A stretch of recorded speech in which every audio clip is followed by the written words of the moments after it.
इस कार्यक्रम के पुण्यार्जक हैं स्वर्गीय श्री सवाईलाल जैन जी की पुण्य स्मृति में श्रीमती चिंतामणि सवाईलाल एवं समस्त जैन परिवार, कन्नौज, मुंबई।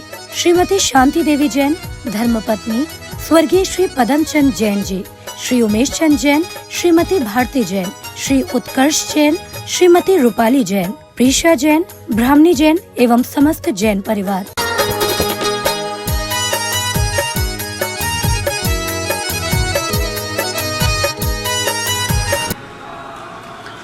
नमो आयरियाणं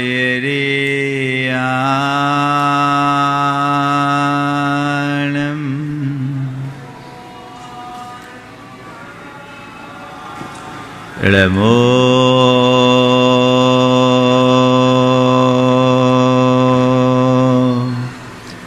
उवध्यायाणं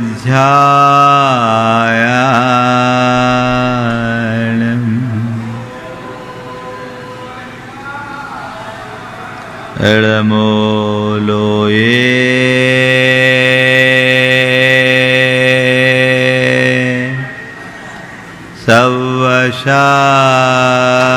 सवशाहुनं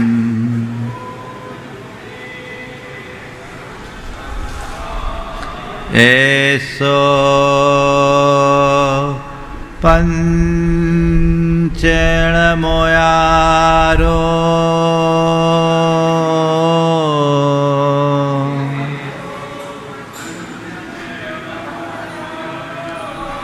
सर्वपावपनाशिनो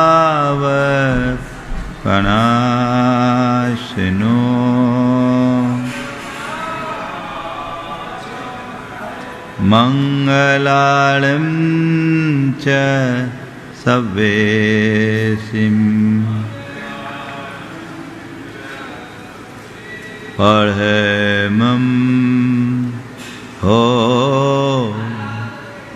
मंगलम्। जय बोलो देवादिदेव खजराट श्री भगवान महावीर स्वामी की, अहिंसा परमो धर्म की, परम पूज आचार्य गुरुवर श्री विद्यासागर जी महाराज की।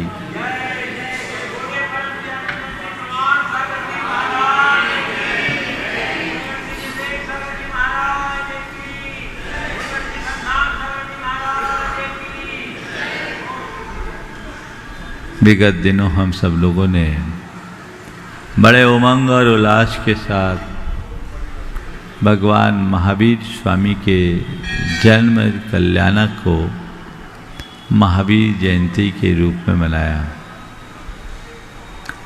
महापुरुषों का जीवन हम सबके लिए एक बहुत बड़ी प्रेरणा होता है। भगवान महावीर एक व्यक्ति की भांति जन्म लिए और अपने जीवन में एक विभूति बन गए। उन्होंने जो हमें जीवन दर्शन दिया वह आज भी हम सब के लिए बहुत ही उपयोगी और प्रासंगिक बना हुआ है। आज आवश्यकता है उनके जीवन दर्शन को ठीक तरीके से समझकर अपने जीवन में आत्मसात करने की। हम जब कभी भी धर्म की बात करते हैं हमारा ध्यान ऊपरी धार्मिक क्रियाओं पर केंद्रित हो जाता है। निश्चित धार्मिक कर्तव्यों का पालन करना एक धर्मात्मा व्यक्ति का लक्षण होता है, लेकिन केवल धार्मिक कर्तव्यों के पालन मात्र से कोई धर्मात्मा नहीं बनता। धर्मात्मा तभी बना जा सकता है जब हम अपने विचारों में धर्म को प्रतिष्ठित करें, और ये तब संभव है जब हमारी चेतना में आध्यात्मिकता का संचार हो। भगवान महावीर ने जिस धर्म का उपदेश दिया वो व्यवहार और अध्यात्म दोनों स्तर पर हमारे लिए आलंबनी है। भगवान ने कहा धम्मो मंगल मुखिटम अहिंसा संयमो तवो देवावितस नमनसंति जस धम्मे श्यामण। धर्म मंगल है, उत्कृष्ट है, वह अहिंसा और संयम, अहिंसा, संयम और तप स्वरूप है। हमें यह देखना है कि हमारे अंदर अहिंसा का क्या रूप है, हमारे जीवन में संयम का क्या स्थान है, और तप में हमारे मन में कितना अनुराग है। हम धर्म की बात करें और हिंसा में रक्त रहें, हिंसा में लीन रहें, तो धर्म का कोई मतलब नहीं। हम अपनी चेतना में उस अहिंसा को उद्घाटित करने की कोशिश करें। वो मन के स्तर पर, वचनों के स्तर पर और शरीर के स्तर पर, तीनों स्तर पर होनी चाहिए। जब मन, वाणी और व्यवहार तीनों स्तर पर हम अहिंसा को आत्मसात करते हैं तो हमारे भीतर वो धर्म प्रकट हो पाता है। और यह धर्म, यह अहिंसा हर उस व्यक्ति के जीवन में उमड़ती है जिसके अंदर आध्यात्मिकता होती है, जो आत्मसत्ता का बोध या भान करता है।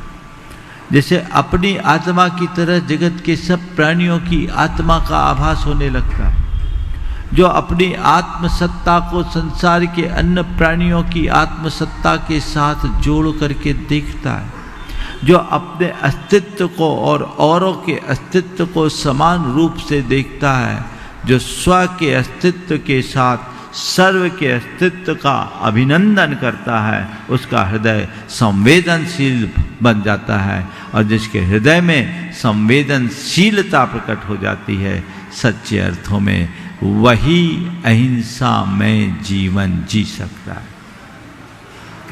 मन में भाव आना चाहिए कि अन्य प्राणियों की भी कोई सत्ता है जिसे मुझे संभालना है। हम लोग जब भी हिंसा अहिंसा की बात आती है तो उसे जीवों के बधा बध तक ही जोड़ लेते हैं।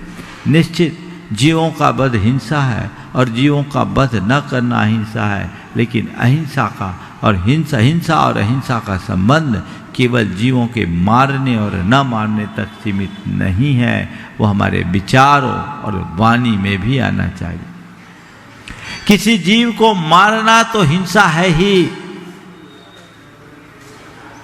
मारने का भाव आना भी हिंसा है। और एक बात ध्यान रखने की, हम पर की हिंसा तो करते ही हैं, स्व की हिंसा भी हिंसा है। भगवान महावीर कहते हैं कि हिंसा करने वाला व्यक्ति पर की हिंसा बाद में करता है, स्वयं की हिंसा पहले करता है। स्व के प्रति जागरूक रहोगे तो पर के प्रति अहिंसक बन पाओगे।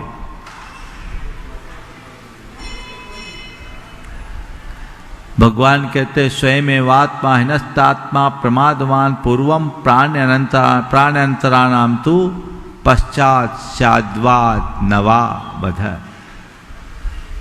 कोई व्यक्ति किसी की हिंसा करने के लिए इच्छा करता है तो अपने भावों और विचारों में हिंसा और क्रूरता को प्रकट कर लेने के कारण अपनी आत्मा को तो वो पहले ही मार डालता है। जिसे मारने का भाव किया जाए वो मरे न मरे, पर वह खुद को तो पहले ही मार लेता है। दिया सलाई हमेशा दूसरी वस्तु को जलाने के लिए जलाई जाती है, लेकिन कोई जरूरी नहीं कि जिसके लिए दिया सलाई जलाई जाए वह जले भी, जले ही, लेकिन दिया सलाई को तो जलना ही पड़ता है। मन की दुर्भावना वह दिया सलाई है जो हमारी चेतना को विदग्ध कर देती है। यह स्व के प्रति हिंसा है। हमें हिंसा से बचना है, स्व की हिंसा से, स्वजनों की हिंसा से, स्व की हिंसा से, स्वजनों की हिंसा से, सत्य की हिंसा से और इस पूरे के पूरी समाज की हिंसा से। स्व, स्वजन, सत्य और समाज ये उत्तरोत्तर बढ़ते जा रहे हैं। हम कई रूपों में हिंसा करते। सबसे पहले खुद के भावों और विकारों को बिगाड़ने का नाम ही हिंसा है। और जब हम अपने भावों को विकार ग्रसित करते हैं, अपने आप को हिंसक बना देते हैं, ये विकृत भाव हमारे मन में क्रूरता का रूप लेती है और ये क्रूरता हमें हिंसक बनाती है। अपने भाव और विचारों के प्रहरी बनने की जरूरत है। सच्चे अर्थों में अहिंसा को आत्मसात करना चाहते हो तो हमेशा जब कभी इस तरह के भाव या विचार आए तो अपना प्रतिक्रमण करना शुरू करो। हाँ, मैंने ये बुरा सोचा, हाँ मैंने ये बुरा बोला, मुझे ऐसा नहीं सोचना चाहिए था, मुझे ऐसा नहीं बोलना चाहिए था। हे भगवान, मेरा ये दुष्कृत्य मिथ्या हो, मैं ऐसे दुष्कृत्य का परित्याग करता हूँ, इसकी पुनरावृत्ति अब मैं नहीं करूँगा, मैं इससे बचूंगा। और मन में ऐसा संकल्प कि अब मुझे सद्भावों में जीना है, दुर्भावों से बचना है। ये अभ्यास यदि हम नियमित करते रहें तो अपने आप को हिंसा से बचाने में समर्थ हो सकेंगे या अहिंसा का आराधक बना सकेंगे। अपने मन से पूछो, जब कभी भी भावनात्मक अथवा वैचारिक स्तर पर कोई गड़बड़ होती है, मन में पश्चाताप का भाव आता है क्या? बहुत कम, प्राय उसको इग्नोर कर देते। मुंह से कुछ निकल जाए, किसी कुछ बोल दे या शरीर से कोई क्रिया कर दे, उसके प्रति तो फिर भी पश्चाताप का भाव दिख जाता है, लेकिन मन में जो आता, हाँ आ गया, उसको नजरअंदाज करते हैं। यही भाव आगे बढ़कर हमारी वाणी और वाणी से बढ़कर हमारे व्यवहार में उतर जाता है और हमारे जीवन को बिगाड़ डालता है। संत कहते हैं, भावना के स्तर पर अगर हमने अपने आप को सावधान कर लिया और वहीं अपने आप को नियंत्रित कर लिया तो फिर ये आगे हमारे विचार की शुद्धि होगी, वाणी और व्यवहार भी अपने आप निर्मल होगा। तो जब कभी भी मन में कोई दुर्भाव पनपे, एक अभ्यास शुरू कीजिए अपने आप को वहीं पर रोकने का, और वहीं पर रोककर अपनी निंदा करो, अपनी गर्हा करो। जिसके प्रति दुर्भाव आया है, मन ही मन उसके लिए क्षमा मांगो, उसे क्षमा करो, रास्ता खुल जाएगा, जीवन का पथ प्रशस्त हो जाएगा, मार्ग अपने आप सुदृढ़ और निर्मल बन जाएगा। लेकिन हम लोग ऐसा कहाँ कर पाते हैं? प्रतिक्रमण पुस्तक से पढ़ लेना सरल है, लेकिन भावों से प्रतिक्रमण करना बहुत कठिन है, जबकि असली प्रतिक्रमण वही है। प्रतिक्रमण कब करे? जैसे ही अतिक्रमण हो, प्रतिक्रमण करो।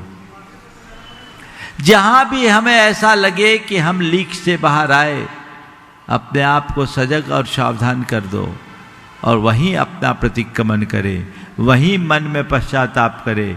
ये पश्चाताप, ये प्रतिक्रमण हमारे जीवन की धारा के परिवर्तन का आधार बनता है। इससे बड़ा बदलाव आता है।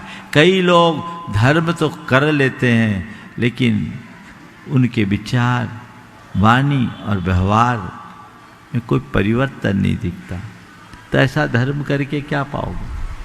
धर्म को जब तक आध्यात्मिक स्तर से आत्मसात न करो, उनका कोई प्रभाव नहीं हो। तो आध्यात्मिकता के साथ धर्म को आत्मसात करने का अभ्यास कीजिए। आज से तय कीजिए कि अब मैं जागरूक रहूंगा, अपने भावों के प्रति मैं जागरूक रहूंगा। कहीं भी कुछ हुआ तो उसकी वही मरम्मत करूंगा, उसे वहीं ठीक करूंगा, उसे वहीं सुधारूंगा। और सुधार की पहली प्रक्रिया है प्रतिक्रमण और दूसरा है प्रत्याख्यान। प्रतिक्रमण यानी शोधन और प्रत्याख्यान यानी उनकी पुनरावृत्ति से बचने का संकल्प। हम लोगों के लिए मूलाचार्य प्रदीप ने एक बहुत अच्छी बात लिखी। वहाँ लिखा कि जब कभी आर्त ध्यान हो तो एक कायोत्सर्ग करो। आर्त ध्यान हो तो कायोत्सर्ग करो। क्यों? ये आत्म जागरूकता का प्रतीक बनेगा ये इस बात का प्रमाण बनेगा कि मैं ट्रैक से नीचे आ गया हूं, ट्रैक से बाहर आ गया हूं, मैं पटरी से उतर गया हूं। इसका आभास जब होगा तब ना ऐसा होगा। जन्मजात संस्कार, बल्कि जन्म जन्मांतरों के संस्कार हम पर कुछ इस तरह के हावी हो गए हैं कि हम कब भाग जाते हैं हमको खुद को पता नहीं चलता। यह अबुद्धिपूर्वक होता है। मुंह से कुछ भी अल्फाज निकल जाते हैं, मन में कुछ भी भाव और विकार प्रकट हो जाते हैं और हम पटरी से नीचे उतर जाते हैं। हमें इसका रंच मात्र पता नहीं चलता। लेकिन यदि हमारे अंदर सजगता हो, हमारे अंदर सावधानी हो, तो हम बखूबी अपने अंदर बहुत बड़ा सुधार या परिवर्तन ला सकते हैं। तो जब भी ऐसा हो हम अपने आप को सावधान करें और सावधानी से उधर पहले संकेत कर दो, सावधान करें और सावधानी पूर्वक अपना काम करें, जिससे अपने जीवन व्यवहार को व्यवस्थित बनाया जा सके और अपने जीवन को ऊंचा उठा सके, आगे बढ़ सके, बढ़ा सके। तो भावना के स्तर पर हम ये भाव रखें। फिर वाणी के स्तर पर हम किसी से कर्कश, कठोर, मर्मघाती, पीड़ादायक वचनों का प्रयोग न करें। 4 प्रकार के वचनों का प्रयोग हिंसा है। अपमानजनक शब्दों का प्रयोग, आरोप परक शब्दों का प्रयोग, आलोचनाजनक शब्दों का प्रयोग, अपमान, आरोप, आलोचना और अपमानजनक शब्दों का प्रयोग। कभी किसी को अपमानित करने वाले शब्दों का प्रयोग मत करो।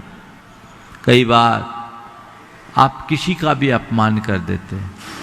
महसूस करो, जब कोई तुम्हारा अपमान करे मन को आघात पहुंचता है कि नहीं पहुंचता है? तो अपमान करने से मन को आघात पहुंचता है, चोट लगती है, व्यक्ति अंदर से तिलमिला जाता है और वो घाव शस्त्र के घाव से भी ज्यादा विघातक होता है।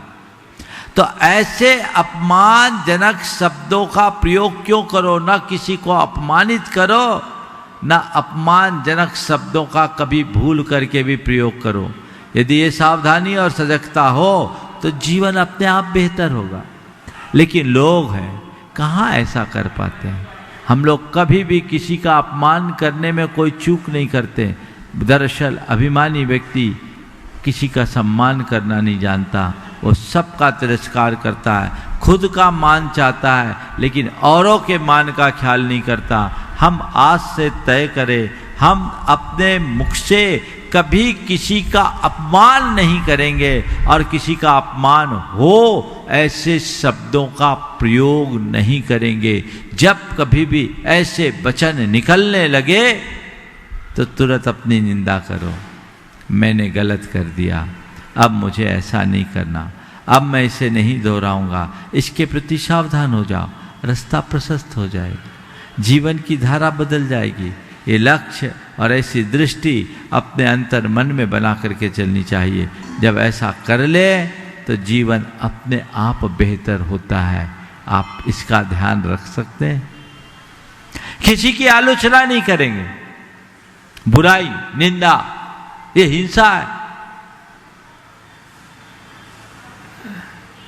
करते हैं किसी पर भी जब शुरुआत हो जाए, बुराई करने की शुरुआत होती तो पता ही नहीं लगता किसकी बुराई कर रहे हैं और कितनी बुराई कर रहे हैं। एक सिरे से जो बुराई शुरू हुई सो जो नॉन स्टॉप चलते जाती, रुकने का नाम नहीं लेते। ये बुराई कभी अच्छी नहीं कहलाती। संत कहते हैं ऐसे अपमानजनक और आलोचना परक शब्दों का प्रयोग हमें पूरी तरह से बंद करना चाहिए। इसे हिंसा मानिए। बोलो कोई तुम्हारी बुराई करे और तुम्हें सुनने में आए कि उसने मेरी बुराई की, तुम्हारे दिल को दुख होगा कि नहीं होगा? तो आपने जिसकी बुराई की उसके लिए आघात पहुंचाया कि नहीं पहुंचाया, और आघात पहुंचाया तो ये हिंसा हुई कि नहीं हुई। हमें अपने जीवन व्यवहार को अहिंसक बनाना है तो हम ऐसे वचनों का प्रयोग आखिर क्यों करें, उनका परित्याग क्यों नहीं करते। हम उनसे अपने आप को बचाएं, उनसे अपने आप को दूर कर ले, हमारा जीवन सफल और सार्थक होगा। किसी पर आरोप न लगाए। प्रायः लोग तथ्यों के अभाव में छानबीन किए बिना कभी भी किसी पर कोई भी आरोप लगा देते हैं और वो अगर निराधार हो तो और ही व्यक्ति को चुभ जाती है। ऐसे वचनों का प्रयोग व्यक्ति को हमेशा चुभता है, तो ऐसे शब्दों से अपने आप को हमेशा बचा करके रखना चाहिए। कभी किसी के ऊपर आरोप मत लगाओ। कई बार तो लोग ऐसे संगीन आरोप लगा देते हैं जो निराधार होते हैं, और वो आरोप प्रचारित हो जाने से उस व्यक्ति का पूरा जीवन ही तहस नहस हो जाता है। लेकिन लगाने वाला का काम था, उसने लगा दिया, अब जीवन भर भुगतो नहीं। इसी तरह जीवन व्यवहार में एक मधुरता लाने के लिए आदेश के शब्दों से बचना चाहिए। आदेश भी लोगों को सीधे सीधे चुभता है। हमें आदेश की जगह अनुरोध का प्रयोग करना चाहिए। ऑर्डर और रिक्वेस्ट में बड़ा अंतर होता है। हम किसी को आदेश क्यों दें, हम अनुरोध करें ना। किसी को आदेश देंगे तो उसे चुभेगी, और किसी को अनुरोध, किसी ऐसे अनुरोध करेंगे तो उसका मन खिलेगा। सामने वाले की इच्छा ना हो तो भी काम कर ले, और आदेश देने पर इच्छा भी हो तो हो सकता है सामने वाला काम ना करे। इसलिए इन शब्दों का व्यवहार हमें ठीक करना चाहिए, वचन व्यवहार से बचना चाहिए। हम लोगों ने बात अच्छे से कई बार सुनी है कि शस्त्र के आघात से भी बड़ा शब्दों का आघात होता है। आप शस्त्रों से तो किसी पर आघात नहीं करते, लेकिन शब्दों से कितना आघात होता है। ये वाचिक हिंसा हमें बहुत ज़्यादा नुकसान पहुंचाती है, जिससे हमें हर स्तर पर बचना चाहिए। तीसरे स्तर पर है व्यवहार के स्तर पर हिंसा। हमें हमेशा अपने व्यवहार में इस बात का ख्याल रखना चाहिए, और इस संदर्भ में एक ही बात कही गई, जम इच्छसि अपनतो जम च न इच्छसि अपनतो तम इच्छ परस्सव्य इत्येगम जिन शासनम। जैसा तुम अपने प्रति चाहते हो और जैसा तुम अपने प्रति नहीं चाहते हो, दूसरों के प्रति वैसा ही व्यवहार करो। जिन शासन का यही सार है। जैसा तुम अपने प्रति चाहते हो और जैसा तुम अपने प्रति नहीं चाहते वैसा ही व्यवहार करो। धर्म का यही सार है। यदि तुम चाहते, तुम्हें किसी की आलोचना प्रिय नहीं तो कभी किसी की आलोचना मत करो। तुम्हें हिंसा प्रिय नहीं तो कभी किसी की हिंसा मत करो। जो तुम सामने वाले का जो व्यवहार तुम्हें अपने लिए अच्छा लगता है तय कर लो, सामने वाले के प्रति हम वही व्यवहार करेंगे। और जो व्यवहार तुम्हें अपने लिए अच्छा नहीं लगता तय कर लो, सामने वाले से हम भूल करके भी वैसा व्यवहार नहीं करेंगे। यही तो, इतना ही तो करना। हम ये तो चाहते कि सब हमारे अनुकूल व्यवहार करें, पर मेरा व्यवहार सामने वालों के अनुकूल है कि नहीं, इसका हम कितना ख्याल रखते हैं। हमें उसका ध्यान रखना चाहिए, और पूरा ध्यान रखना चाहिए। जब हम यह ध्यान रखने में समर्थ होंगे तभी अपने जीवन में कुछ अच्छा कर सकेंगे और उसका अच्छा परिणाम भी दे सकेंगे।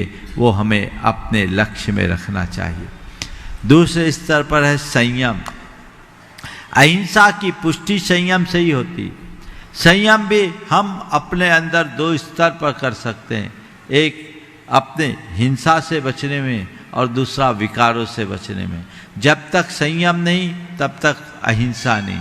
हम अपने आप को विकारों से बचाने के लिए दृष्टि में पवित्रता रखें, मन में वैराग्य का संस्कार जगाए, मन को नियंत्रित करें, मन को सही दिशा देने का अभ्यास और प्रयास करें। जब हम मन को सही दिशा देते हैं, मन को सही रास्ते पर लगाने में समर्थ हो जाते हैं, मन विषय विकारों से बच जाता है, तो मन पर संयम आता है। उसको हमें मोड़े, उसके लिए हम ज्ञान और वैराग्य का साधन अपनाना है। ज्ञान से मन को दिशा मिलती है और वैराग्य से हमारी प्रवृत्ति नियंत्रित होती है। मन को दिशा देकर जब हम अपनी प्रवृत्तियों को नियंत्रित कर लेते हैं, तब हमारे जीवन में संयम प्रकट होता है। तो ऐसा संयम का भाव मन में जगना चाहिए। आजकल घोर असंयम की प्रवृत्ति दिख रही है। व्यक्ति अपने आचार विचार में किसी भी बात का ध्यान नहीं रख पाता। वो विलासता बहुल मनोवृत्ति से ग्रसित होने के कारण वह केवल लग्जरी को पसंद करता है। उसे हिंसा अहिंसा, कर्तव्य अकर्तव्य, धर्म अधर्म, उचित अनुचित का कोई विवेक नहीं रहता। विवेक के अभाव में संयम नहीं पल सकता। तो अपने मन में नियंत्रण लाए, अपनी प्रवृत्ति में अंकुश रखते हुए यदि हम संयम की दिशा में आगे बढ़ेंगे, तो सुनिश्चित रूप से वह हमारे जीवन की बेहतरी का आधार बनेगा। तो अपने संयम की प्रतीक्षा हमें खुद करनी है और इनके साथ तपोमय जीवन को आत्मसात करना है। यदि हम इन बातों को आत्मसात करके चलेंगे, सुनिश्चित रूप से हम अपने जीवन को बेहतर और सुंदर बनाने में समर्थ हो सकेंगे। आज अधिक कहने का मन नहीं हो रहा है। महाराज जी का मन हो तो महाराज जी बोल सकते हैं, बोल दो 10-15 मिनट। आज मैं जो इतना ही कहना चाहता हूँ कि भगवान के द्वारा दिए गए जो उपदेश हैं, उन उपदेशों को हम आत्मसात करते हुए चले और अपने जीवन को बेहतर बनाए, सुंदर बनाए, भविष्य को उज्जवल बनाए। बोलो अहिंसा परमो धर्म की। ओम मंगलम भगवान वीरो मंगलम गौतमो गणी मंगलम कुंद कुंदाद्यो जैन धर्मोस्तु मंगलम सर्वमंगल मांगल्यम सर्वकल्याणकारकम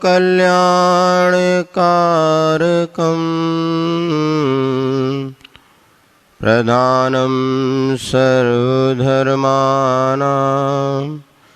जैनम जयतु शासनम वंदे विद्यासागरम। जय बोले अहिंसा परमो धर्म की। शासन नायक भगवान महावीर स्वामी की, आचार्य भगवान श्री कुंद कुंद महाराज की, आचार्य गुरुवर श्री विद्यासागर जी महाराज की, परंपराचार्य श्री समय सागर जी महाराज की, पूज मुनिवर प्रमाण सागर जी महाराज की।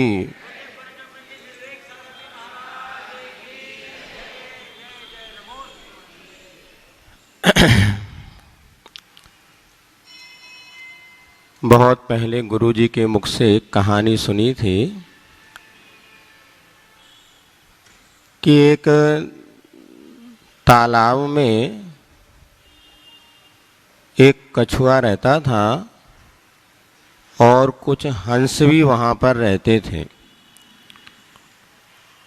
आज सभा में कुछ बच्चे भी आए हैं, छुट्टियां हैं, तो कहानी के माध्यम से बात। एक कछुआ था और कुछ हंस वहाँ पर थे। और जब गर्मी का समय पड़ने लगा, तीव्र गर्मी होने लगी, जैसे आप लोग अनुभव कर रहे हैं, दिन प्रतिदिन गर्मी बढ़ रही है। मौसम ही गर्मी का है और गर्मी बढ़ना भी चाहिए, क्योंकि जब अच्छी तेज गर्मी पड़ेगी ना, तभी अच्छी जोरदार बारिश होगी। ध्यान रखना, बताओ, गर्मी पड़ना अच्छा है कि बुरा है? सूरज का तपना अच्छा है कि बुरा है? जितना सूरज तपेगा उतनी धरती की उर्वरा शक्ति भी बढ़ेगी, और फिर जब जोरदार बारिश होगी तो उसमें से अंकुर फूटेंगे, तो अच्छी फसल मिलेगी, तो सबका पेट भरेगा। सूरज तपे तपे रे माटी, तुझको तपना होगा। ये निश्चित मानना, जीवन का विकास यदि हम करना चाहते हैं तो हमें स्वयं को तपना सीखना होगा।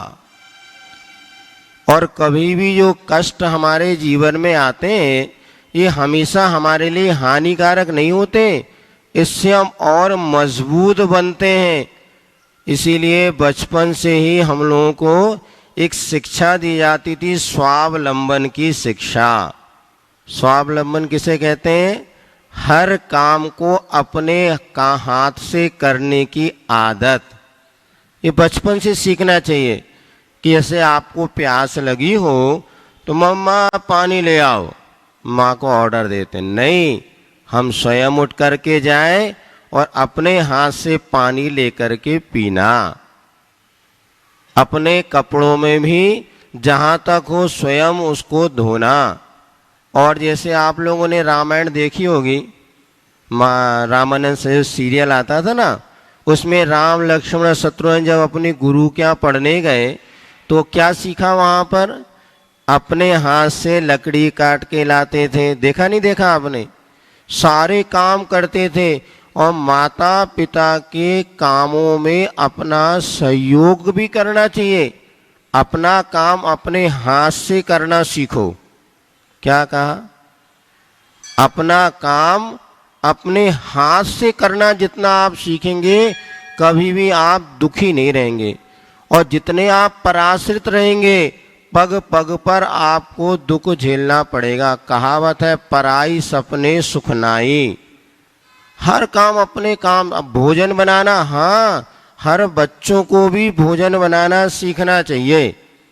कितनी उम्र से?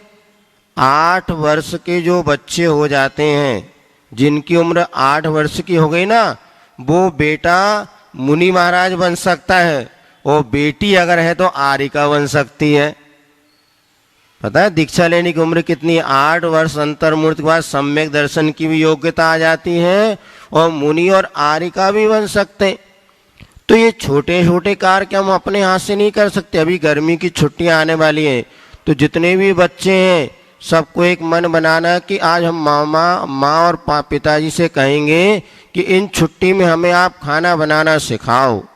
क्योंकि जो बच्चे खाना बनाना सीख जाएंगे उनको कभी भी बाजार की अवक्ष वस्तुएं खानी नहीं पड़ेंगी। और रोटी बनाना सीखो। रोटी बनाना अच्छा काम है कि गलत काम है? बोलो। इससे हमारा जीवन सुखी बनेगा कि दुखी बनेगा? अरे ये चौका चूल्हा चक्की क्या करना, हम तो MBA करेंगे और बिजनेस करेंगे।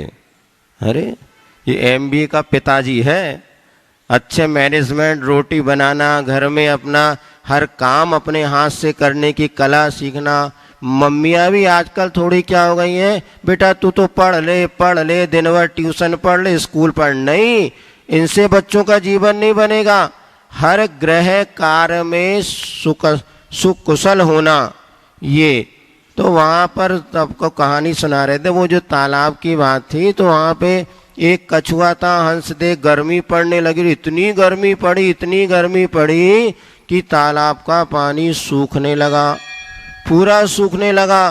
तो हंस कहने लगे, भैया अब हम तो उड़ करके जा रहे। कहाँ?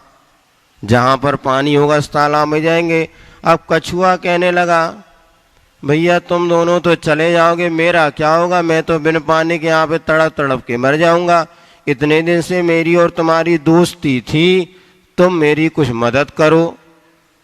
हंसों ने सोचा अब हम कैसे मदद करें, क्योंकि हंस कैसे चलते हैं पता है आपको? उड़ करके वो तो एक दिन में बहुत दूरी पहुँच तय कर लेंगे, किंतु कछुआ तो कैसे चलता है? कहावत है कछुए की चाल। और एक कहानी भी सुनी ना कछुए की चाल। एक खरगोश और कछुए की रेस हुई, और आशीष ने मूक माटी में भी ये कविता दी है। एक कछुआ और खरगोश दोनों की जब रेस हुई तो कौन जीता? कछुआ जीता। क्यों जीता पता है? क्योंकि कछुए ने अपनी यात्रा निरंतर रखी। जब रेस हुआ तो दोनों ने, खरगोश ने सोचा कि मैं तो बहुत उछल कूद करने वाला हूँ, जल्दी पहुंच जाऊंगा, और उसने कहा अभी थोड़ी देर क्या कर लो, विश्राम कर लो। और जब वो लेट गया तो उसको लग गई, क्या लग गई? नींद लग गई। जब नींद लग गई तो इधर कछुआ तो धीरे धीरे चल रहा था, और चलते चलते कछुआ अपने लक्ष्य की ओर पहुंच गया, और खरगोश वहां पर सोता ही। आचार्य ने लिखा है, प्रमाद पथिक का परम शत्रु है। सोच तो रहे थे कल सुबह जल्दी उठ करके पूजन करें, अभिषेक करेंगे, पूजन करेंगे, अब पता चला 8 बजे तक नींद ही नहीं खुली। मम्मी ने जगा तो दिया था 7 बजे, किंतु फिर चादर ओढ़ के फिर लेट गए तो नींद लग गई। इसीलिए प्रमाद से बचो, प्रमाद पथिक का परम शत्रु है। ये पहली दूसरे की कहानी है, कक्षा में पढ़ी हुई, लेकिन हमारे लिए बहुत बड़ा संदेश देती है। और आचार्य महाराज ने मूक माटी में उसको उद्धृत करके इस कथा को तो अजर और अमर कर दिया, क्योंकि संतों के मुख से या संतों के जो अक्षरों से अगर लिपिबद्ध हो गई, वह कथा अमर हो गई। तो यहाँ पर कछुए तो बहुत धीरे चाल चलने वाले हैं, क्या होगा, कैसे मंजिल मिलेगी? तो वहाँ पर उन्होंने कहा, देखो भाई, हम अपनी मित्रता को निभा तो सकते हैं, किंतु आपको थोड़ा वाणी का संयम रखना पड़ेगा। कैसे संयम रखना पड़ेगा? बोले देखो भाई, हम क्या कर सकते हैं, हम तो तीव्र गति वाले हैं, और तुम ऐसे धीरे धीरे चलोगे तो मुश्किल है आप पहुँच पाओ। फिर एक काम करते हैं, एक लकड़ी हम ले लेते हैं, उस दोनों हंस उस लकड़ी को अपनी चोंच में दबा लेंगे, बंद पकड़ लेंगे, और बीच में तुम क्या करना, अपने मुख के उसको लकड़ी को पकड़ लेना, और हम जब उड़ेंगे तो आप हमारे साथ उड़ करके दूसरी जगह चले जाएंगे। पहले भी एरोप्लेन चलता था, इस प्रकार की तकनीक चलती थी, ये टेक्निक तो पहले भी थी, लेकिन बस आपको थोड़ा संयम रखना पड़ेगा। क्या रखना पड़ेगा? जब अपन इंदौर, भोपाल में, और ये कौन सा बाजार है, जवाहर चौक से निकलेंगे तो जवाहर चौक के बच्चे बहुत उद्यमी हैं, और जब तुम्हें देखेंगे तो ताली बजाएंगे, और ताली बजाएंगे, चिढ़ाएंगे उसके बाद, लेकिन तुमको उस समय संयम रखना पड़ेगा। यदि तुमने थोड़ा सा उनको जवाब देने के लिए मुख खोला तो क्या होगा, धड़ाम से नीचे गिर जा।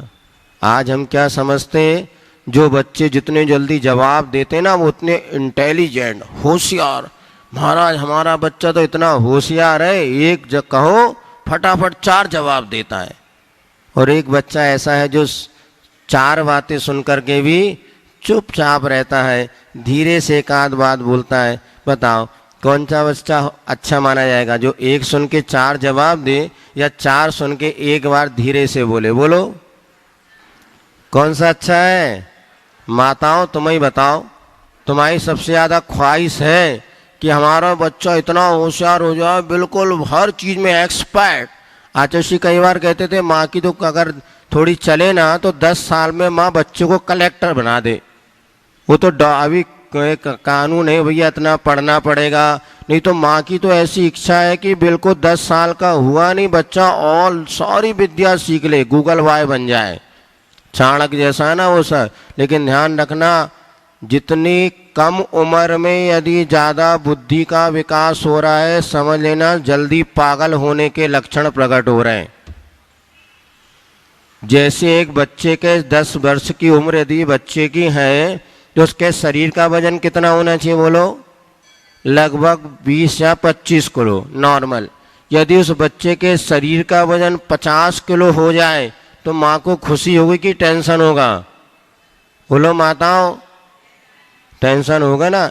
शरीर का वजन बढ़ जाए तो आपको टेंशन, दिमाग का वजन बढ़ जाए तो महाराज अबेकस भी सीखता है, डांस क्लास भी आता है, सब एक्टिविटी सब कुछ उसको आता है।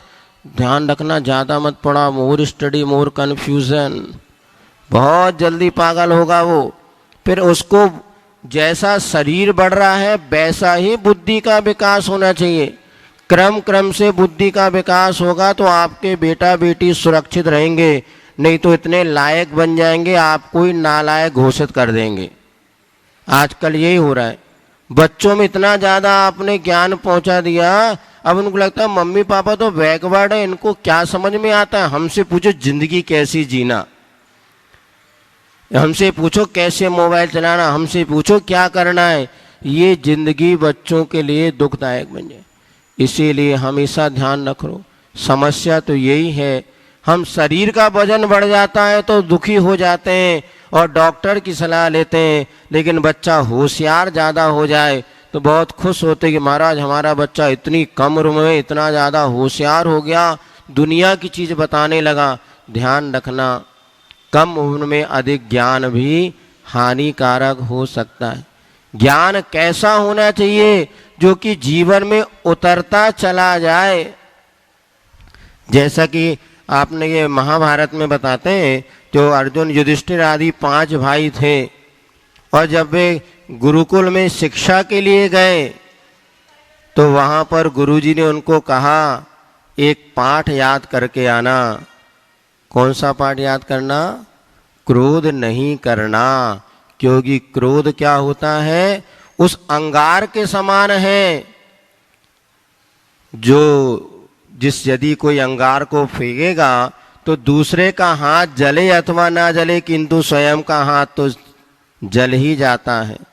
क्रोध करने वाले का खून जलने लगता है, क्रोध करने वाला अपना आपा खो देता है, और क्रोध करने वाले का कभी भी शारीरिक मानसिक विकास नहीं होता।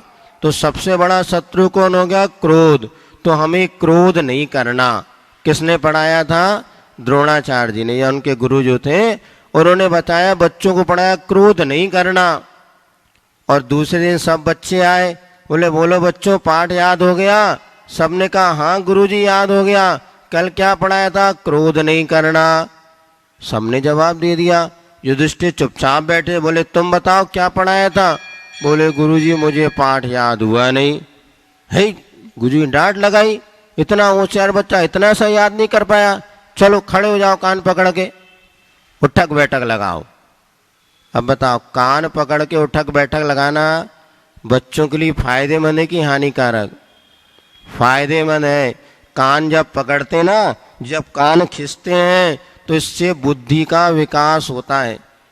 इसलिए सब बच्चे अब मन बना लो, आज से कम 30 सेकंड के लिए अपने दोनों कान खींचेंगे, और उठक बैठक लगाओगे तो घुटने के दर्द नहीं होंगे, कमर अच्छी रहेगी। तो उठक बैठक लगाना कितने?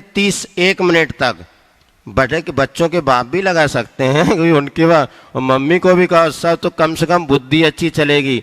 अब पहले देखो राजा महाराजा कुंडल पहनते थे, अभी भी जो कुंडल पहनते थे उससे क्या होता? कान खिंचे रहते थे, उससे बुद्धि बढ़ती है। तो ये सबसे बड़ी मेडिसिन है, कोई आपको दवाई खानी नहीं पड़ेगी। तो कोठा बैठे लगाया तो कहने लगा अरे, फिर दूसरे दिन फिर आओ, अब बोले याद हो गया, फिर भी युधिष्ठिर कहने लगे मुझे याद नहीं हुआ। तो गुरुजी ने फिर डांट लगाई, दिमाग में भूसा भरा है कि क्या भरा है, इतनी सी बात याद नहीं हो रही, गेट आउट, चले जाओ क्लास के बाहर, अब कल आना। फिर चले गए। फिर तीसरे दिन फिर आए, बोले गुरुजी ने फिर पूछा याद हो गया? तो कहना गुरुजी याद नहीं हुआ। तो गुरुजी ने एक चांटा लगाया, तो बोले गुरुजी याद हो गया, याद हो गया। अरे बोले इतनी सी बात चांटा लगाते से याद हो गई कि मुझे क्रोध नहीं करना है, तो ये बात तुम्हें 3 दिन से याद नहीं हुई? हाँ, इसीलिए हम जब स्कूल पढ़ते थे ना तो कहते थे मार पड़े धम धम और विद्या आवे छम छम। जब टीचर मारता था ना, उससे बुद्धि का भी ट्यूशन पढ़नी नहीं पड़ती थी। अब टीचर की तुम लोग मार नहीं खा रहे, इसलिए ट्यूशन पढ़नी पड़ी। वैसे भी ट्यूशन करना तो फैशन है। तो याद हो गया। तो बोले कैसे याद हो गया? बोले गुरुजी पहले दिन आपने कहा था क्रोध नहीं करना, उठक बैठक कर, तो भी मुझे गुस्सा नहीं आया। कल आपने मुझे भूसा भरा कहा तो भी मुझे गुस्सा नहीं आया, और आप जब चांटा लगाया तब भी मुझे क्रोध नहीं आया। अब मैं समझ गया कि क्रोध मुझे नहीं करना, और आपकी शिक्षा मेरे भीतर प्रवेश कर गई। ऐसी शिक्षा होनी चाहिए जो हमारे भीतर चले जाए। तो धीरे धीरे पढ़ेंगे ना तो शिक्षा भीतर जाएगी। जैसे बारिश का पानी होता ना, धीरे धीरे वर्षा होती है तो पानी जमीन में जाता है, और जोरदार बारिश हो जाए तो खेत की मिट्टी भी बहा करके ले जाता है। इसलिए माताओं से हमारा कहना है बच्चों को कम उम्र में ज़्यादा होशियार बनाने की आप कोशिश करना बंद कर दो। इधर वहाँ पर हंसों ने समझाया कि इस क्या करना है? बस तुम्हें संयम का पालन करना है, बोलना नहीं है। कोई कुछ भी करेगा आप शांत रहना। तो कछुए ने कहा ठीक है, जैसे आप कर रहे हैं वैसे हम करेंगे। बच्चे भी ऐसे होते हैं, माता पिता या गुरु जो समझाते हैं हाँ हम करेंगे, वैसा कह तो देते हैं, किंतु जब वो नहीं कर पाते तो क्या होता है। इसमें फिर आगे कथा में बताया था गुरु जी ने कि वो दोनों हंसों ने पर गए बढ़िया लकड़ी ले ली और उसमें और बीच दोनों को अपन पकड़ लिया और बीच में कछुए ने भी उस लकड़ी को पकड़ लिया और वो दोनों हंस उड़ने लगे। अब उड़ते उड़ते जब वो जा रहे थे तालाब की ओर तो बीच में क्या पड़ गया? भोपाल पड़ गया। अब भोपाल आ गए तो भोपाल के बच्चे तो फिर बच्चे ही हैं, वो तो सारे देश के बच्चे एक जैसे होते हैं। फिर भी यहाँ पर अपने से जहाँ आप रह रहे थे कि बात बता दी। अब जैसे ही वो निकले तो बच्चे छाली बजाने लगे, और देखो कैसे करिश्मा, कैसे कछुआ उड़ते जा रहा है। और बार बार जब उसको चिल्लाया थोड़ी देर तक उसको सहन हुआ, फिर बाद में कंट्रोल बाहर हो गया, आउट ऑफ कंट्रोल। अब उसका दिमाग सुनते सुनते दिमाग करने चुप रहो, ऐसे उसने चिल्लाने के लिए वो चुप रहने के लिए चिल्लाया और उसका मुख से लकड़ी छूट गई, धड़ाम से नीचे गिर गया। देव और वो गिर गया तो क्या हुआ? उसका तो जीवन ही नष्ट हो गया। हमारे जीवन में अगर संयम नहीं है, वाणी का संयम नहीं है, तो हमारा जीवन ऐसा ही दुखी और नष्ट होता चला जाता है। इसीलिए हमारे जी स्वावलंबन और संयम से रहने की कला हमेशा सीखनी चाहिए।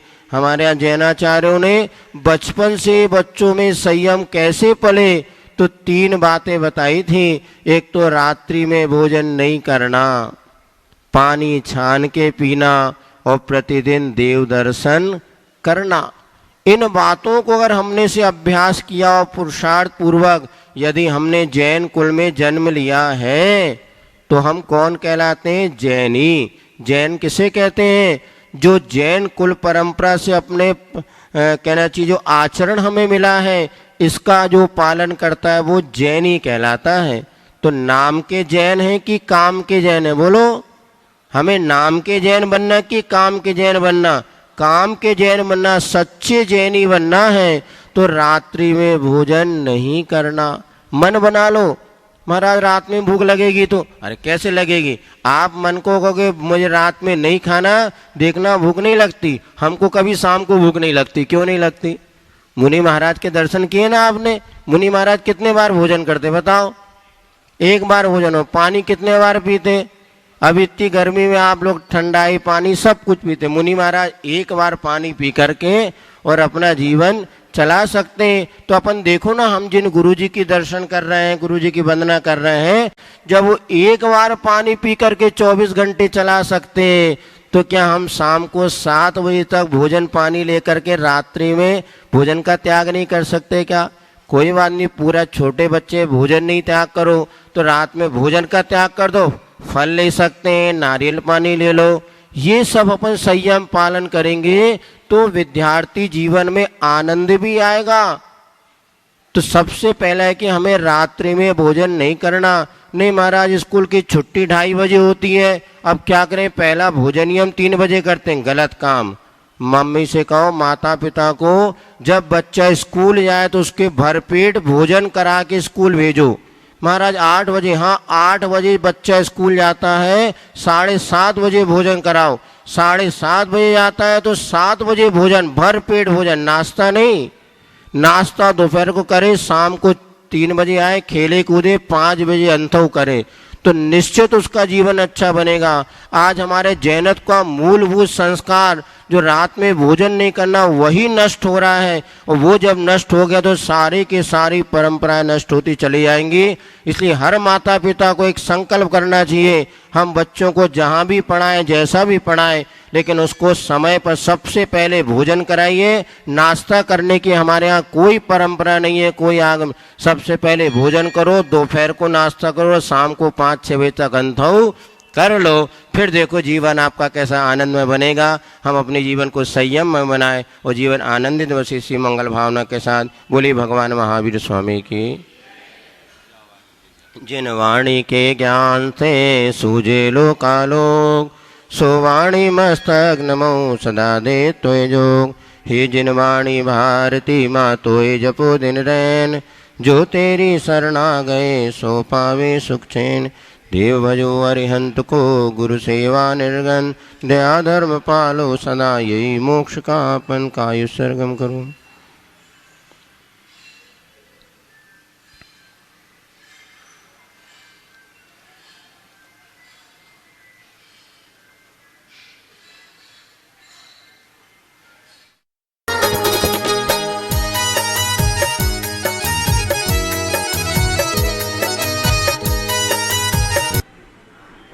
ळमो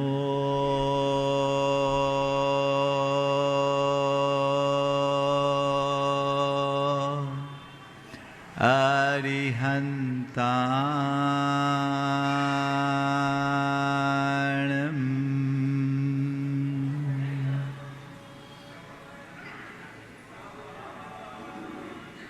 ळमो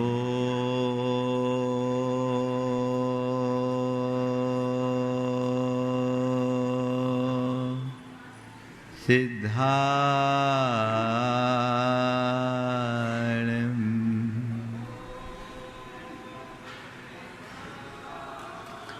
ळमो आयरियाणम्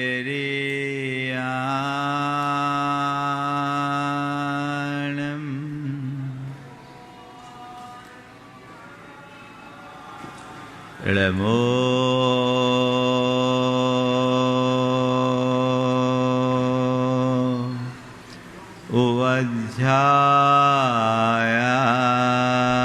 उवध्यायाणम् ळमो लोये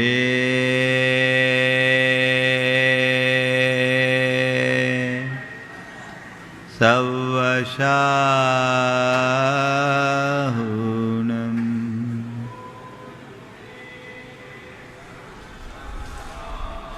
ऐसो पंचणमोयारो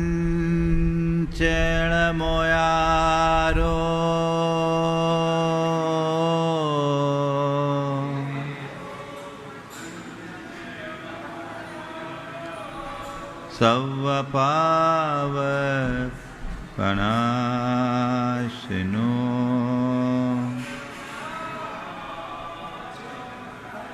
मंगलालं च सवेसिम् पढ़मं हो मंगल। जय बोलो देवादिदेव खजराट श्री भगवान महावीर स्वामी की, अहिंसा परमो धर्म की, परम पूज आचार्य गुरुवर श्री विद्यासागर जी महाराज की।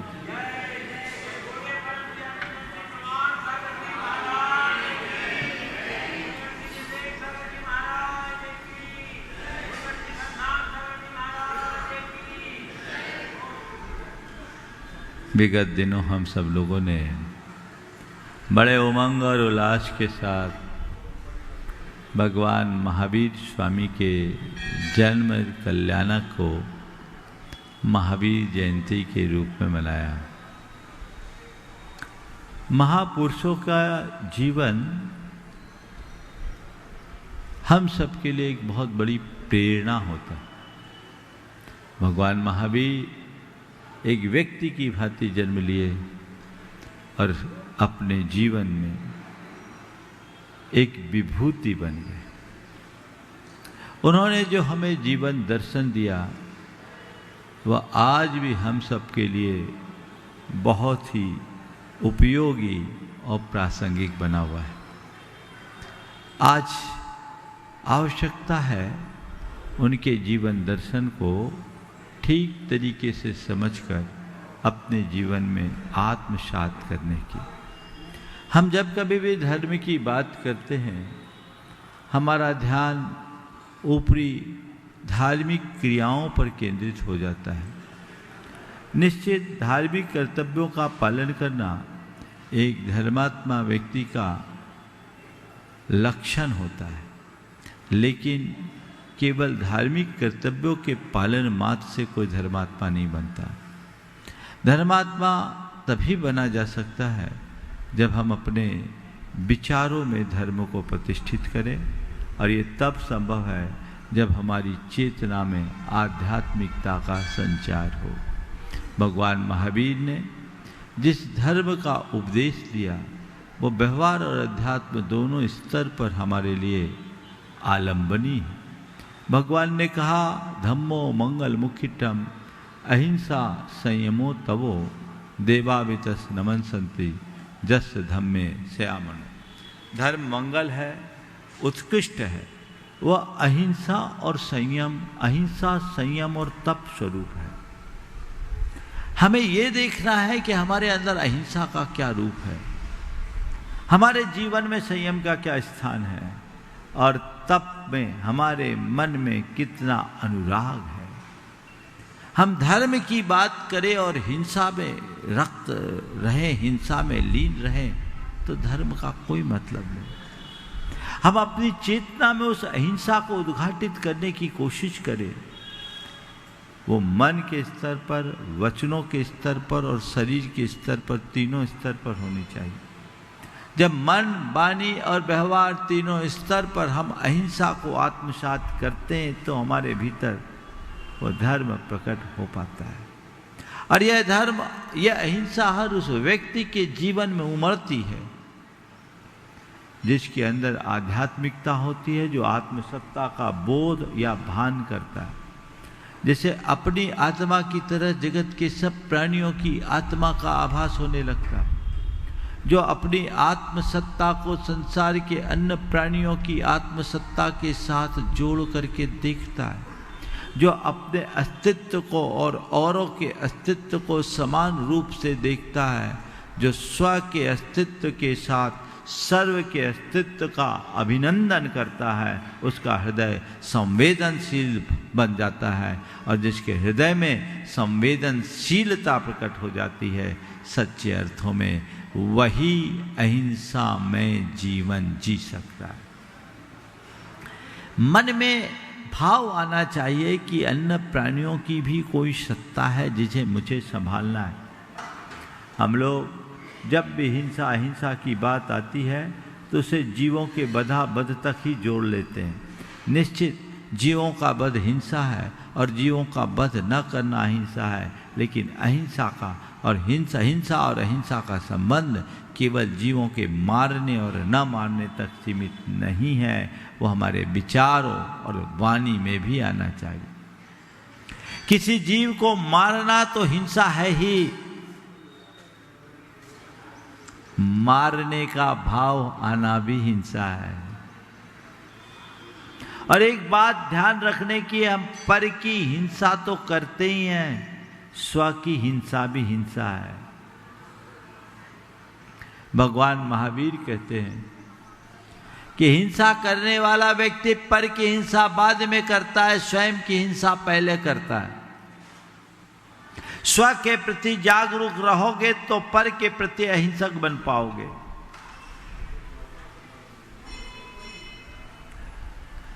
भगवान कहते हैं, स्वयमेवात्मा हिनस्तात्मा प्रमादवान पूर्वम प्राण्यंतराणाम तु पश्चात स्याद्वाद नवा वध। कोई व्यक्ति किसी की हिंसा करने के लिए इच्छा करता है तो अपने भावों और विचारों में हिंसा और क्रूरता को प्रकट कर लेने के कारण अपनी आत्मा को तो वो पहले ही मार डालता है। जिसे मारने का भाव किया जाए वो मरे न मरे, पर वह खुद को तो पहले ही मार लेता है। दिया सलाई हमेशा दूसरी वस्तु को जलाने के लिए जलाई जाती है, लेकिन कोई जरूरी नहीं कि जिसके लिए दिया सलाई जलाई जाए वह जले भी, जले ही, लेकिन दिया सलाई को तो जलना ही पड़ता है। मन की दुर्भावना वह दिया सलाई है जो हमारी चेतना को विदग्ध कर देती है। यह स्व के प्रति हिंसा है। हमें हिंसा से बचना है, स्व की हिंसा से। स्वजनों की हिंसा से, स्व की हिंसा से, स्वजनों की हिंसा से, सत्य की हिंसा से और इस पूरे के पूरी समाज की हिंसा से। स्व, स्वजन, सत्य और समाज ये उत्तरोत्तर बढ़ते जा रहे हैं। हम कई रूपों में हिंसा करते। सबसे पहले खुद के भावों और विकारों को बिगाड़ने का नाम ही हिंसा है। और जब हम अपने भावों को विकार ग्रसित करते हैं, अपने आप को हिंसक बना देते हैं, ये विकृत भाव हमारे मन में क्रूरता का रूप लेती है और ये क्रूरता हमें हिंसक बनाती है। अपने भाव और विचारों के प्रहरी बनने की जरूरत है। सच्चे अर्थों में अहिंसा को आत्मसात करना चाहते हो तो हमेशा जब कभी इस तरह के भाव या विचार आए तो अपना प्रतिक्रमण करना शुरू करो। हाँ, मैंने ये बुरा सोचा, हाँ मैंने ये बुरा बोला, मुझे ऐसा नहीं सोचना चाहिए था, मुझे ऐसा नहीं बोलना चाहिए था। हे भगवान, मेरा ये दुष्कृत्य मिथ्या हो, मैं ऐसे दुष्कृत्य का परित्याग करता हूँ, इसकी पुनरावृत्ति अब मैं नहीं करूँगा, मैं इससे बचूँगा। और मन में ऐसा संकल्प कि अब मुझे सद्भावों में जीना है, दुर्भावों से बचना है। ये अभ्यास यदि हम नियमित करते रहें तो अपने आप को हिंसा से बचाने में समर्थ हो सकेंगे या अहिंसा का आराधक बना सकेंगे। अपने मन से पूछो, जब कभी भी भावनात्मक अथवा वैचारिक स्तर पर कोई गड़बड़ होती है, मन में पश्चाताप का भाव आता है क्या? बहुत कम, प्राय उसको इग्नोर कर देते।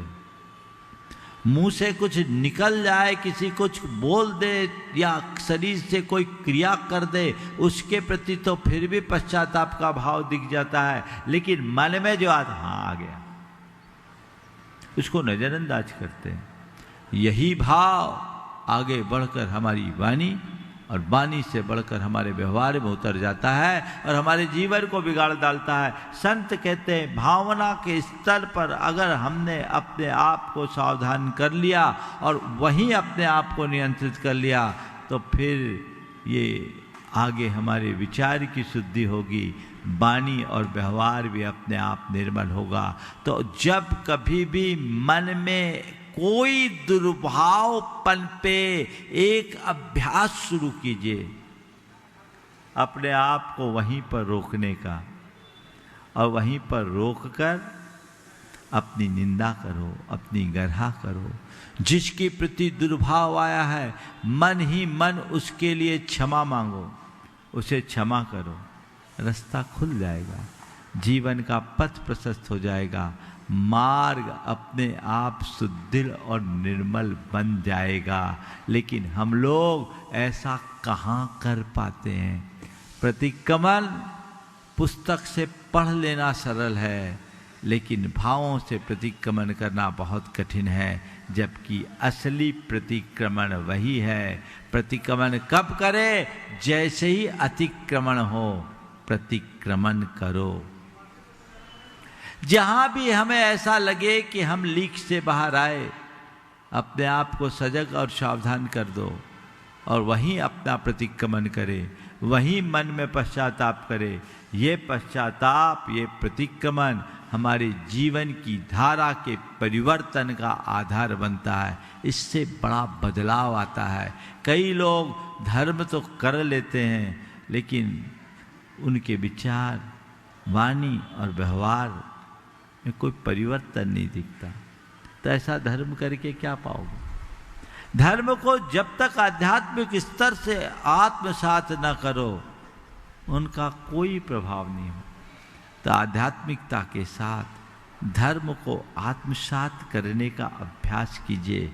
आज से तय कीजिए कि अब मैं जागरूक रहूंगा, अपने भावों के प्रति मैं जागरूक रहूंगा। कहीं भी कुछ हुआ तो उसकी वही मरम्मत करूंगा, उसे वहीं ठीक करूंगा, उसे वहीं सुधारूंगा।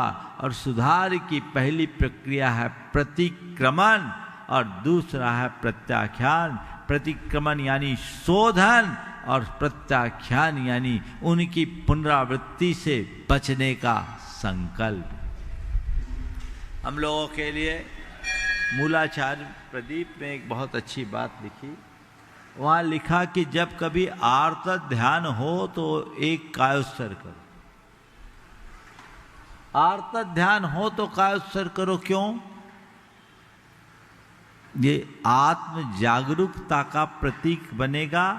ये इस बात का प्रमाण बनेगा कि मैं ट्रैक से नीचे आ गया हूं, ट्रैक से बाहर आ गया हूं, मैं पटरी से उतर गया हूं। इसका आभास जब होगा तब ना ऐसा होगा। जन्मजात संस्कार बल्कि जन्म जन्मांतरों के संस्कार हम पर कुछ इस तरह के हावी हो गए हैं कि हम कब भाग जाते हमको खुद को पता नहीं चलता। ये अबुद्धिपूर्वक होता है। मुंह से कुछ भी अल्फाज निकल जाते हैं, मन में कुछ भी भाव और विकार प्रकट हो जाते हैं और हम पटरी से नीचे उतर जाते हैं। हमें इसका रंच मात्र पता नहीं चलता। लेकिन यदि हमारे अंदर सजगता हो, हमारे अंदर सावधानी हो, तो हम बखूबी अपने अंदर बहुत बड़ा सुधार या परिवर्तन ला सकते हैं। तो जब भी ऐसा हो हम अपने आप को सावधान करें और सावधानी से उधर पहले संकेत कर दो, सावधान करें और सावधानी पूर्वक अपना काम करें, जिससे अपने जीवन व्यवहार को व्यवस्थित बनाया जा सके और अपने जीवन को ऊंचा उठा सके, आगे बढ़ सके, बढ़ा सके। तो भावना के स्तर पर हम ये भाव रखें। फिर वाणी के स्तर पर हम किसी से कर्कश, कठोर, मर्मघाती, पीड़ादायक वचनों का प्रयोग न करें। 4 प्रकार के वचनों का प्रयोग हिंसा है। अपमानजनक शब्दों का प्रयोग, आरोप परक शब्दों का प्रयोग, आलोचनाजनक शब्दों का प्रयोग, अपमान, आरोप, आलोचना और अपमानजनक शब्दों का प्रयोग। कभी किसी को अपमानित करने वाले शब्दों का प्रयोग मत करो। कई बार आप किसी का भी अपमान कर देते हैं। महसूस करो जब कोई तुम्हारा अपमान करे, मन को आघात पहुंचता है कि नहीं? पहुंचता है। तो अपमान करने से मन को आघात पहुंचता है, चोट लगती है, व्यक्ति अंदर से तिलमिला जाता है और वो घाव शस्त्र के घाव से भी ज्यादा विघातक होता है। तो ऐसे अपमानजनक शब्दों का प्रयोग क्यों करो? ना किसी को अपमानित करो, ना अपमानजनक शब्दों का कभी भूल करके भी प्रयोग करो। यदि ये सावधानी और सजगता हो तो जीवन अपने आप बेहतर होगा। लेकिन लोग हैं कहाँ ऐसा कर पाते हैं। हम लोग कभी भी किसी का अपमान करने में कोई चूक नहीं करते। दरअसल अभिमानी व्यक्ति किसी का सम्मान करना नहीं जानता, वो सबका तिरस्कार करता है, खुद का मान चाहता है लेकिन औरों के मान का ख्याल नहीं करता। हम आज से तय करें, हम अपने मुख से कभी किसी का अपमान नहीं करेंगे और किसी का अपमान हो ऐसे शब्दों का प्रयोग नहीं करेंगे। जब कभी भी ऐसे वचन निकलने लगे तो तुरंत अपनी निंदा करो, मैंने गलत कर दिया, अब मुझे ऐसा नहीं करना, अब मैं इसे नहीं दोहराऊंगा। इसके प्रति सावधान हो जाओ, रास्ता प्रशस्त हो जाएगा, जीवन की धारा बदल जाएगी। ये लक्ष्य और ऐसी दृष्टि अपने अंतर मन में बना करके चलनी चाहिए। जब ऐसा कर ले तो जीवन अपने आप बेहतर होता है। आप इसका ध्यान रख सकते हैं। किसी की आलोचना नहीं करेंगे, बुराई, निंदा, ये हिंसा है।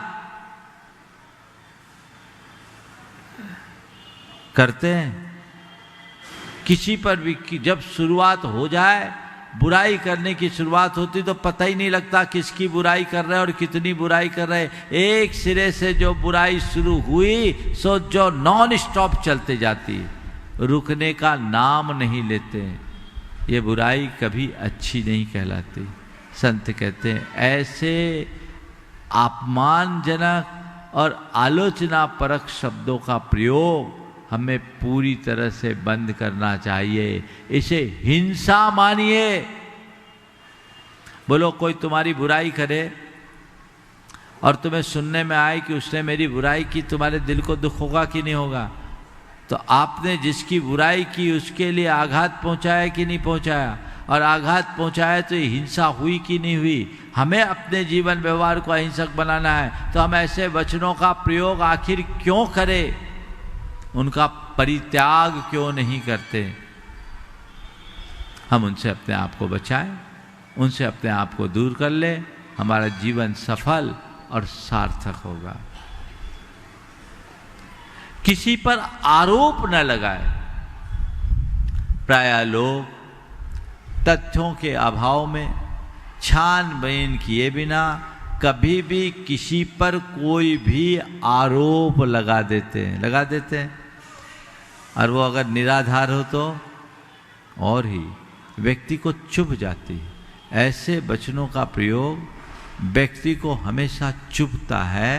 तो ऐसे शब्दों से अपने आप को हमेशा बचा करके रखना चाहिए। कभी किसी के ऊपर आरोप मत लगाओ।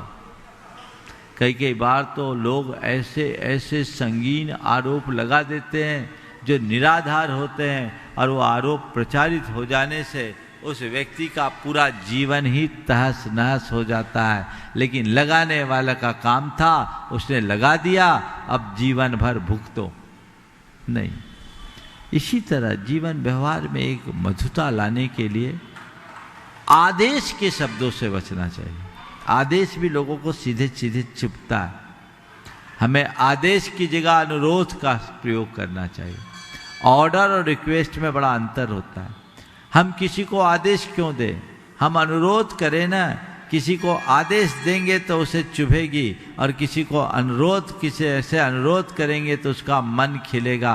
सामने वाले की इच्छा ना हो तो भी काम कर ले और आदेश देने पर इच्छा भी हो तो हो सकता है सामने वाला काम ना करे।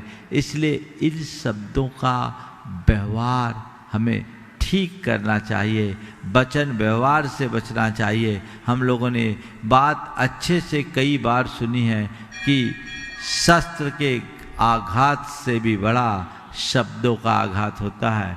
आप शस्त्रों से तो किसी पर आघात नहीं करते, लेकिन शब्दों से कितना आघात होता है। ये वाचिक हिंसा हमें बहुत ज़्यादा नुकसान पहुंचाती है, जिससे हमें हर स्तर पर बचना चाहिए। तीसरे स्तर पर है व्यवहार के स्तर पर हिंसा। हमें हमेशा अपने व्यवहार में इस बात का ख्याल रखना चाहिए। और इस संदर्भ में एक ही बात कही गई, जम इच्छसि अपनतो जम च न इच्छसि अपनतो तम इच्छ परस्सव्य इत्येगम जिन शासनम। जैसा तुम अपने प्रति चाहते हो और जैसा तुम अपने प्रति नहीं चाहते हो, दूसरों के प्रति वैसा ही व्यवहार करो। जिन शासन का यही सार है। जैसा तुम अपने प्रति चाहते हो और जैसा तुम अपने प्रति नहीं चाहते वैसा ही व्यवहार करो। धर्म का यही सार है। यदि तुम चाहते, तुम्हें किसी की आलोचना प्रिय नहीं तो कभी किसी की आलोचना मत करो। तुम्हें हिंसा प्रिय नहीं तो कभी किसी की हिंसा मत करो। जो तुम सामने वाले का जो व्यवहार तुम्हें अपने लिए अच्छा लगता है तय कर लो, सामने वाले के प्रति हम वही व्यवहार करेंगे। और जो व्यवहार तुम्हें अपने लिए अच्छा नहीं लगता तय कर लो, सामने वाले से हम भूल करके भी वैसा व्यवहार नहीं करेंगे। यही तो, इतना ही तो करना। हम ये तो चाहते कि सब हमारे अनुकूल व्यवहार करें, पर मेरा व्यवहार सामने वालों के अनुकूल है कि नहीं, इसका हम कितना ख्याल रखते हैं। हमें उसका ध्यान रखना चाहिए और पूरा पूरा ध्यान रखना चाहिए। जब हम यह ध्यान रखने में समर्थ होंगे तभी अपने जीवन में कुछ अच्छा कर सकेंगे और उसका अच्छा परिणाम भी दे सकेंगे। वो हमें अपने लक्ष्य में रखना चाहिए। दूसरे स्तर पर है संयम। अहिंसा की पुष्टि संयम से ही होती। संयम भी हम अपने अंदर दो स्तर पर कर सकते हैं, एक अपने हिंसा से बचने में और दूसरा विकारों से बचने में। जब तक संयम नहीं तब तक अहिंसा नहीं। हम अपने आप को विकारों से बचाने के लिए दृष्टि में पवित्रता रखें, मन में वैराग्य का संस्कार जगाए, मन को नियंत्रित करें, मन को सही दिशा देने का अभ्यास और प्रयास करें। जब हम मन को सही दिशा देते हैं, मन को सही रास्ते पर लगाने में समर्थ हो जाते हैं, मन विषय विकारों से बच जाता है, तो मन पर संयम आता है। उसको हमें मोड़े, उसके लिए हम ज्ञान और वैराग्य का साधन अपनाना है। ज्ञान से मन को दिशा मिलती है और वैराग्य से हमारी प्रवृत्ति नियंत्रित होती है।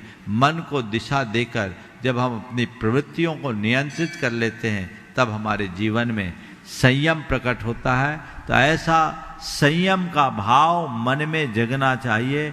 आजकल घोर असंयम की प्रवृत्ति दिख रही है। व्यक्ति अपने आचार विचार में किसी भी बात का ध्यान नहीं रख पाता। वो विलासता बहुल मनोवृत्ति से ग्रसित होने के कारण वह केवल लग्जरी को पसंद करता है। उसे हिंसा अहिंसा, कर्तव्य अकर्तव्य, धर्म अधर्म, उचित अनुचित का कोई विवेक नहीं रहता। विवेक के अभाव में संयम नहीं पल सकता। तो अपने मन में नियंत्रण लाए, अपनी प्रवृत्ति में अंकुश रखते हुए यदि हम संयम की दिशा में आगे बढ़ेंगे तो सुनिश्चित रूप से वह हमारे जीवन की बेहतरी का आधार बनेगा। तो अपने संयम की प्रतीक्षा हमें खुद करनी है और इनके साथ तपोमय जीवन को आत्मसात करना है। यदि हम इन बातों को आत्मसात करके चलेंगे, सुनिश्चित रूप से हम अपने जीवन को बेहतर और सुंदर बनाने में समर्थ हो सकेंगे। आज अधिक कहने का मन नहीं हो रहा है, महाराज जी का मन हो तो महाराज जी बोल सकते हैं, बोल दो 10-15 मिनट। आज मैं जो इतना ही कहना चाहता हूँ कि भगवान के द्वारा दिए गए जो उपदेश हैं उन उपदेशों को हम आत्मसात करते हुए चले और अपने जीवन को बेहतर बनाए, सुंदर बनाए, भविष्य को उज्ज्वल बनाए। बोलो अहिंसा परमो धर्म की। इस कार्यक्रम के पुण्यार्जक थे स्वर्गीय श्री सवाईलाल जैन जी की पुण्य स्मृति में श्रीमती चिंतामणि सवाईलाल एवं समस्त जैन परिवार, कन्नौज, मुंबई।